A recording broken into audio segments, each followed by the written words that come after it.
Meu caro amigo Zé Roberto, muito obrigado por você estar na nossa teia. Seja muito bem-vindo. Eu sempre começo o nosso bate-papo falando um pouco da carreira do meu entrevistado. Uhum. Você é professor e um advogado muito atuante. Queria saber como é que foi o seu caminho até aqui. Não, Cris, para te falar a verdade, cara, primeiramente que eu sempre quis fazer advocacia, né? Acho que apesar de eu ser o único advogado da minha família, pelo menos até então, eu sempre quis fazer advocacia, mas nunca pensei em fazer o magistério. E aí surgiu uma oportunidade de eu dar aula, e aí eu agarrei essa oportunidade. Eu entrei para substituir um professor na PUC Minas por 3 meses, e eu estou fazendo agora 20 anos de magistério. E um dos grandes orgulhos que eu tenho, em ser professor da Faculdade Arnaldo, é porque eu participei da primeira reunião com o MEC, onde nós fizemos o nosso corpo docente. Então, nós fizemos a primeira reunião, onde foi avaliado o corpo docente e aprovada a faculdade. Então, carrego isso comigo como sendo assim, tá dentro dos primórdios do corpo docente dessa faculdade. E é uma faculdade que eu estudei. Eu estudei aqui no 2º e 3º ano científico. No colégio, No né? Colégio Arnaldo. Olha que legal. Estudei no Colégio Arnaldo, já nadei muito nessa piscina aqui, né? Então, assim, para mim é uma maravilha. E a gente começou a trabalhar isso, e aí enveredou na área do direito de família, do direito das sucessões, e isso se tornou, então, a minha especialidade. Atualmente, eu trabalho com direito de família, direito das sucessões, e sou especialista em bioética e biodireito, que inclusive eu fiz a minha tese de mestrado sobre a questão da reprodução humana artificial e toda a polêmica que envolve a reprodução humana, embrião humano, no direito de família e das sucessões. E é um tema também que tem crescido muito, essa questão da bioética, né? Exato. Hoje em dia nós temos, antigamente nós nem ouvimos falar sobre essa questão. Nós tínhamos um princípio no direito romano que falava assim, mater certa est, a mãe é sempre certa. E isso até 20 anos atrás era indubitável, não tinha contestação quanto à maternidade. Hoje nós temos útero de substituição, hoje nós temos a possibilidade de inseminação heteróloga, onde um casal infértil pode buscar um sêmen, um gameta de terceiro. Hoje nós temos possibilidade de fazer... O embrião posterior à morte. Um embrião posterior à morte, ou seja, você tem um filho, mesmo você já estando morto, um filho póstumo. E essas questões são tão interessantes porque elas não têm uma positivação expressa na lei. E por não ter uma positivação expressa na lei, a gente tem que basear em doutrina, jurisprudência, e acaba sendo muito interessante o estudo desse tema. Acaba que nós precisamos construir novas pontes, né? Exato. Porque problemas que não existiam. Exato, nós temos que basear basicamente nos princípios, né? De igualdade, de dignidade, de inviolabilidade da vida. São princípios constitucionais que são mais abertos e se encaixam em situações que não são especificamente positivadas. E nós não temos, por incrível que pareça, eu fiz a minha tese de mestrado em 2005 e nós não temos até hoje nenhuma legislação sobre reprodução humana artificial no Brasil, né? Em 1984 nós tivemos a primeira criança nascida de inseminação artificial no Brasil. Mas até hoje nada. Muito tempo mesmo. Muito tempo. E é uma coisa já muito atual mesmo. E olha que acontece, tem vários projetos de lei em trâmite no Congresso Nacional, mas E não nenhum aprovado. Você acha que a questão religiosa dá uma travada nisso? Talvez questão religiosa, mas eu acho muito pela falta do apoio político, né? Apoio político. Não vai angariar voto um número projeto muito de lei. reduzido de pessoas que Não estão tem aquele chamamento de importância, apesar de nós do direito acharmos muito importante que se tenha uma legislação. A Argentina já tem, Chile já tem, Peru já tem, ou seja, na América Latina nós somos um dos poucos países que ainda não temos regulamentos próprios sobre isso. José, agora eu ia te perguntar o seguinte, é praticamente um senso comum que a família é a base da sociedade, né? Mas nas últimas 2 décadas nós tivemos muitas transformações, né? Afinal de contas, como é que nós podemos conceituar a família atualmente? Porque eu tenho família homoafetiva, eu tenho palavras como família parental, monoparental, composta, recomposta. Nossa. Dá aí um panorama pra gente disso. Talvez... Porque até para mim, que sou do direito empresarial, Eu ainda não estou muito acostumado com esse tipo de expressão. E essa é uma questão que é difícil de se conceituar hoje em dia. Antigamente você conceituava a família como unidade formada pelos pais e seus filhos. Né? Eu não tenho como ter um conceito estanque que vai abarcar todas as formas de família. Hoje a gente conceitua a família pelos requisitos que ela tem. Ou seja, a família tem que ter ostensividade, afetividade, publicidade e que as pessoas que a compõem vivam com aquilo que nós chamamos de affectio família, vontade de viver em família. Então hoje nós temos várias formas de família, por isso que nós temos no direito de família o que nós chamamos de princípio do pluralismo familiar, que é a possibilidade de você constituir família de várias maneiras. Essa família anaparental, por exemplo, é a família formada pelos irmãos. Não tem um genitor, não tem genitores, mas é o irmão mais velho cuidando dos irmãos mais novos. Nós temos a chamada família recomposta, que é aquela família onde tem os meus filhos, os seus filhos e os nossos filhos, todo mundo morando na mesma casa. Olha que interessante. Né? Então eu cuido dos filhos dela, ela cuida dos meus filhos, nós dois cuidamos dos nossos. E as famílias se recompõem porque ela teve desestruturada a família dela, eu teve desestruturada a minha família e nós recompomos uma família numa só. Nós temos o poliamor, que é uma questão discutível hoje em dia, da questão do poliamorismo. Ele pode ser reconhecido como união estável, uma união estável de mais de uma pessoa, de duas pessoas? Esse é que é o problema das pessoas quererem colocar conceitos distintos em situações diferentes. União estável tem um conceito. União estável é uma união pública, contínua e duradoura de duas pessoas. Eu não posso nem mais falar de homem e mulher. União pública, contínua e duradoura de duas pessoas. O poliamor é união pública, contínua e duradoura de 3 ou mais pessoas. Então, olha, que o requisito muda. Apesar de todos eles terem publicidade, continuidade, durabilidade, afetividade, você não vê nenhuma família hoje estruturada que não tem afeto entre os seus componentes. Porque quando falta o afeto, a família desintegra. É o divórcio, é a separação, é o afastamento dos pais em relação aos seus filhos.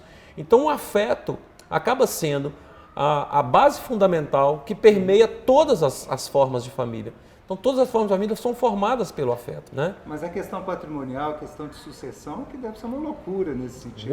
Hoje nós estamos trabalhando as questões de família, levando em consideração isso. Por exemplo, só um exemplo para que os nossos telespectadores aí possam entender. Se uma pessoa morre e não tem filhos nem netos, vai para o seu pai e vai para a sua mãe.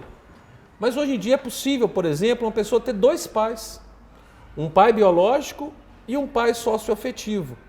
E o direito das sucessões diz que a herança se divide em linha materna e linha paterna. E a grande discussão que só tem hoje é, será que se uma pessoa morre, tem 2 pais e uma mãe, seria justo dividir metade para 2 e metade para 1? Ou seria mais justo dividir em 3 partes? Então, é uma discussão que está sendo tomada hoje em dia doutrinariamente e, logicamente, vai resvalar nas jurisprudências daqui a pouco, né? Nos julgados daqui a pouco vão ter isso. Por quê? Porque hoje está se buscando multiparentalidade, 2 mães, 2 pais, ou 2 pais e 2 mães, mas até agora essas pessoas não faleceram e não se chegou ao judiciário essas questões sucessórias. Da mesma maneira de um pai que morre e deixa 2 mulheres e filho. Como é que vai ser? Nós vamos fazer uma meação ou vamos fazer uma triação? Pois é. Olha, então essas questões de família, o direito de família hoje é um direito muito causuísta. Por ser causuísta, eu não posso, eu trabalho o direito na base legislativa, mas eu tenho que trabalhar muito o caso concreto. Primeiro, para saber se aquilo ali é uma família. Segundo, para saber qual é a estrutura daquela família.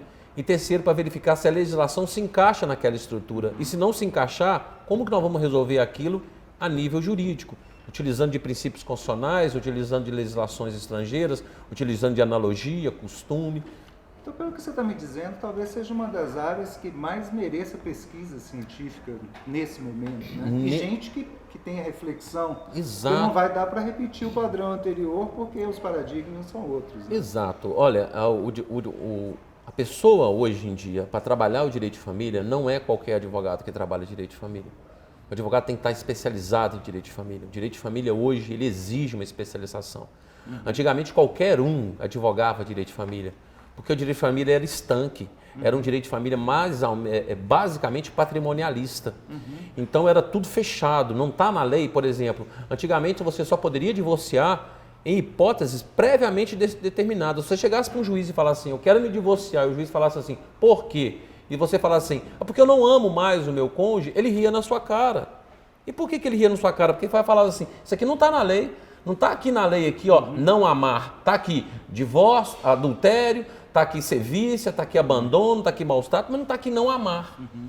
Então eram números clausos, então era fácil lidar com o direito de família. Hoje não, o advogado de direito de família tem que entender do penal, ele tem que entender do tributário, ele tem que entender do comercial, que é a sua área, porque as famílias formam empresas e essas empresas se dissolvem quando o casamento se separa. Ele tem que trabalhar com tributário, tem que trabalhar com a bioética e o biodireito, esses casais que buscam inseminação artificial. Com psicologia. Com psicologia. Então, o direito de família hoje, a pessoa tem que ser um especialista na área. E a especialidade é o diferencial do profissional. Cara, você acabou me dando uma deixa muito boa, uma das coisas que eu tinha anotado aqui. Que você atualmente é coordenador de uma pós-graduação aqui na Faculdade Arnaldo, de Família e de Direito e Sucessões, que nós trabalhamos junto no projeto pedagógico. Isso. E que tem justamente essa característica interdisciplinar ou multidisciplinar. Esse é o diferencial da nossa pós. A nossa pós já é uma referência no estado de Minas Gerais. Já estamos na 6ª turma formada já. Os nossos professores, todos eles, ou são mestres ou são doutores. Os nossos professores são especializados na área e o grande diferencial da nossa pós-graduação não é simplesmente aprofundar o aluno no estudo do direito de família e das sucessões, mas propiciar ao aluno a interlocução com outros ramos do direito.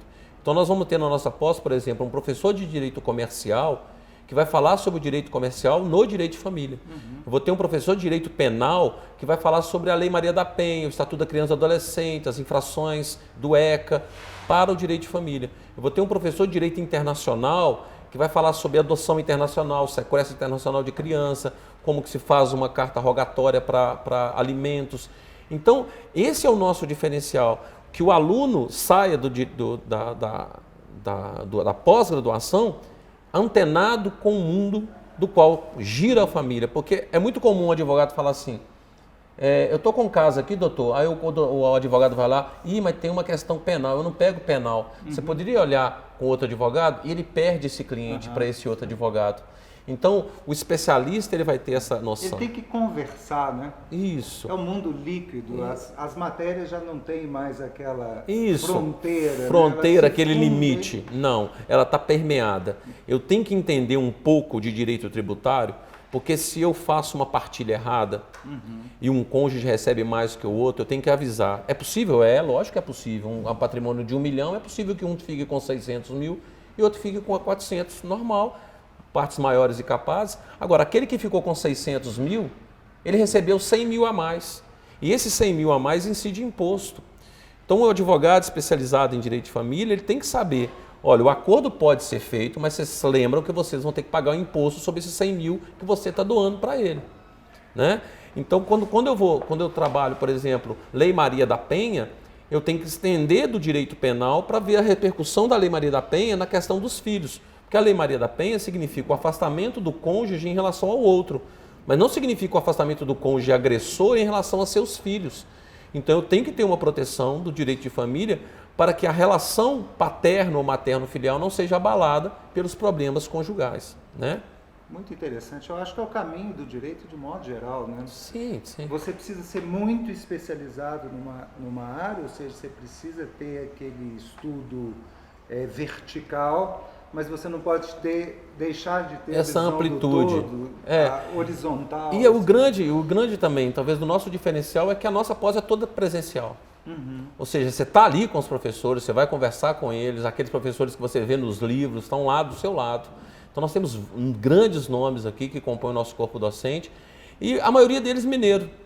Por incrível que pareça, a maioria deles mineiro, acessível a todos nós, né? Pessoas muito próximas da gente que nos auxiliam nisso aí. Zé, agora eu estava assistindo televisão outro dia e vi que o STF está para decidir uma questão sobre divisão de pensão entre esposa e amante. Queria perguntar o que é isso, porque eu não entendi muito bem. Então parece um caso interessante. Isso, cada vez mais o Supremo Tribunal vem legislando assuntos que a nossa legislação não trata. E uma das questões que estão tratadas é justamente essa questão da divisão da pensão previdenciária por morte para a concubina e para o cônjuge. E o que se tem hoje, o que se tem decidido hoje nos julgados é que se há concubinato, e aí concubinato é amante mesmo, o cara tem uma família de fato e de direito, ele vive com sua mulher e tem uma relação paralela a essa família com uma outra pessoa que sabe da situação dele de casado. O Superior Tribunal de Justiça, até então, tem um entendimento majoritário de que se a pessoa sabe que você é casado, essa pessoa não teria direito à pensão por morte. Então, o caso clássico da traição. Agora, eu estou convivendo com uma pessoa que me diz que é solteira, viúva, separada, divorciada, mas na verdade não é. Então essa pessoa está enganando tanto eu quanto o cônjuge dela.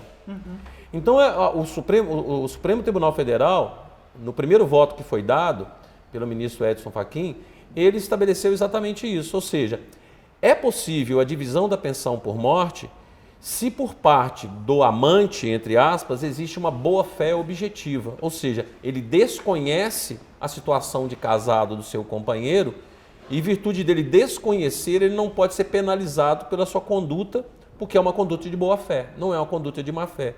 Então, a decisão, ainda faltam vários ministros a votar, mas a decisão que ele está sugerindo é que seria, nesse caso, da chamada boa-fé objetiva da divisão da pensão entre a concubina e a esposa. Então, tem essa tendência de aceitar nesses casos muito específicos em que a amante, em tese, não sabe que o cara é casado inclusive, e Cris, tem uma vida paralela. Assim. Inclusive, Cristiano, tem decisões que têm deferido a divisão da pensão por morte naquele chamado concubinato ostensivo. Ou seja, apesar da amante saber que o cara é casado, a situação dele com a pessoa casada é pública e notória. Então tem situações, por exemplo, eu tenho um caso no meu escritório em que a pessoa tem a esposa com 4 filhos e uma amante com 5 filhos. Moram na mesma cidade. Caramba, hein? Moram na mesma... Quer dizer, morava porque ele veio a falecer, né? Mas morava na mesma cidade. Os 9 filhos conviviam como se irmãos fossem. Mas a mulher dele não conversava com a amante, nem a amante conversava com a mulher, mas ela sabia da amante, a amante sabia dela. E ele cuidou dessas duas famílias durante muitos anos. Ele ficou com essa amante durante 35 anos.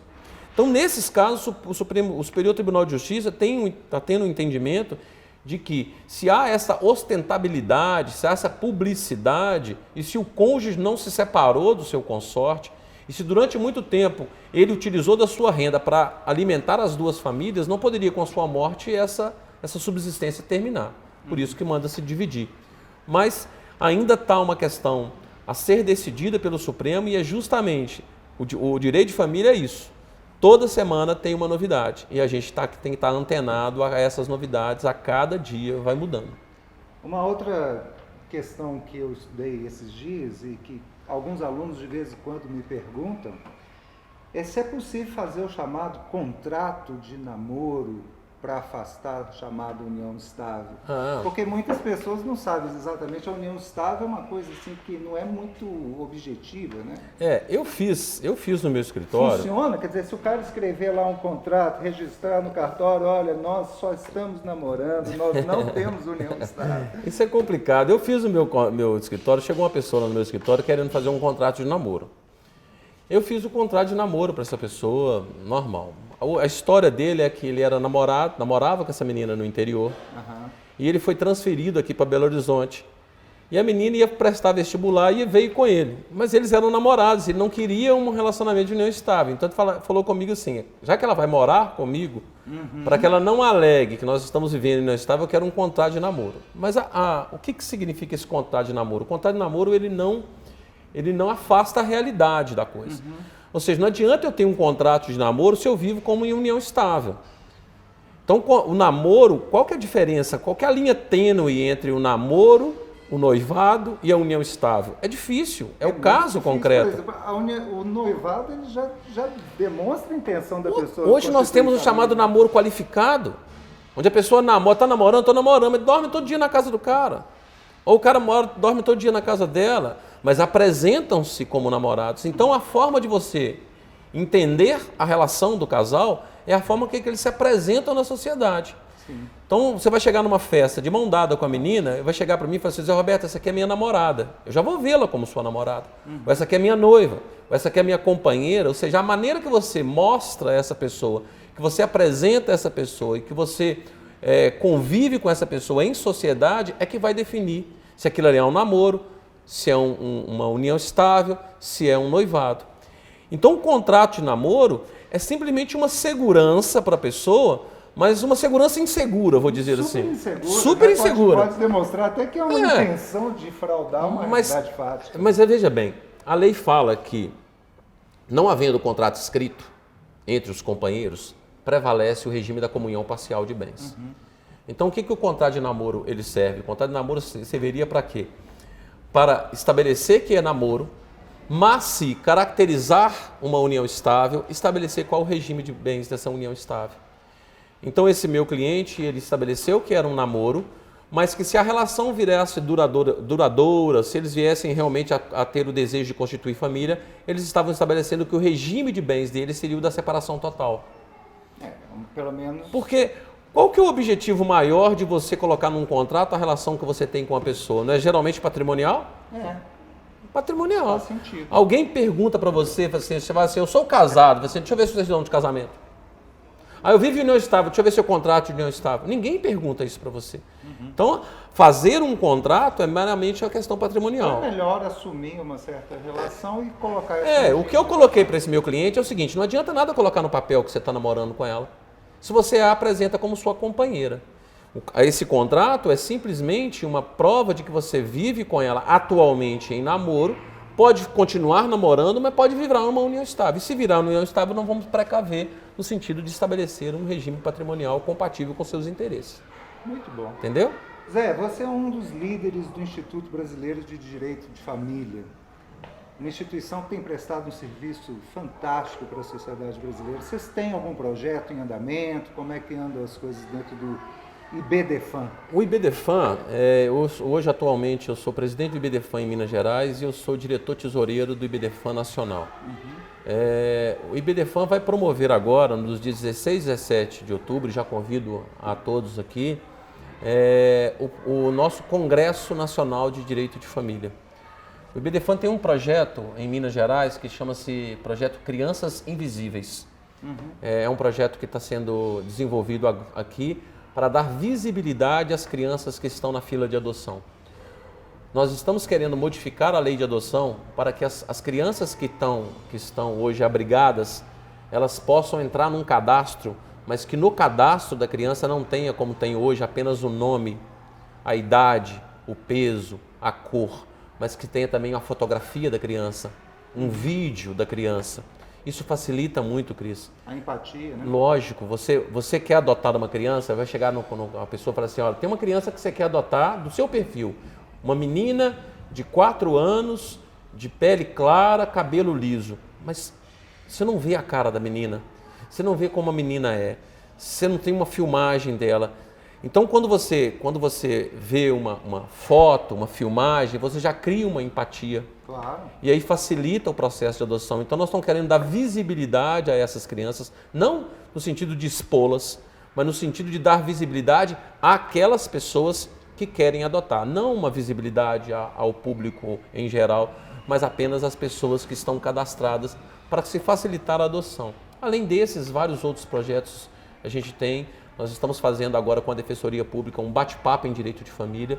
Então, toda última quinta-feira do mês nós estamos levando um tema a ser tratado. Essa última quinta-feira agora nós estamos sobre a alienação parental com o professor Murilo Andrade. Na última quinta-feira de outubro, nós vamos fazer uma palestra, um bate-papo com o professor Rodrigo da Cunha Pereira, que é o presidente do IBDFAM Nacional, sobre divórcio e as inovações do divórcio atualmente. E em novembro nós vamos fechar esse ano com o professor Nelson Rosenwald, que vai falar sobre responsabilidade civil no âmbito do direito de família. E no ano que vem nós pretendemos aumentar esse bate-papo para todo ano, toda última quinta-feira do mês, a Defensoria Pública vai abrir para todos aqueles, entrada gratuita, temas correlatos ao direito de família para a população debater. Quem quiser acompanhar, procura isso pelo site? Quem quiser acompanhar, ou pelo site da Defensoria Pública, ou pelo site do IBDFAN, que é ibdfan.org.br, ou entra em contato diretamente comigo, nossos alunos podem entrar em contato diretamente comigo, no jrobertofilho@hotmail.com. Entrando em contato, eu dou todas as dicas para que a gente possa acompanhar isso. Agora, Zé, nós somos colegas aqui no Arnaldo há mais ou menos 13 anos. 13. E vira e mexe, eu vejo que você é um professor muito temido. Você é mesmo malvado ou isso é lenda? Não. Hã? Malvado depende de quem estuda ou não estuda, né? Quem não estuda realmente acha que eu sou malvado. Mas eu acho que eu sou bastante rígido. Isso eu tenho para mim que eu sou bastante rígido. Malvado não. Malvado não, Mas eu sou uma rigidez maleável. que toda hora você é paraninfo, não, isso graças a Deus então, é amado e temido. É o meu amado favorito, né? Meu malvado favorito. Cara, muito obrigado. Eu gostaria de ter você sempre aqui. Nós vamos combinar outros papos. Eu que agradeço. Espero que você tenha gostado de estar na nossa teia. Que ótimo. Eu achei assim, a iniciativa, quero parabenizá-la pela iniciativa, muito boa. Espero que nossos alunos curtam esses vídeos. E vamos estar aqui à disposição de você para mais outros, tá bom? Muito obrigado. E para você que está nos assistindo, continue conectado na nossa teia. Semana que vem voltaremos com um novo assunto e um novo convidado especial. E não deixe de acompanhar as nossas redes sociais, inscrever-se no canal e ativar o sininho das notificações. Até breve!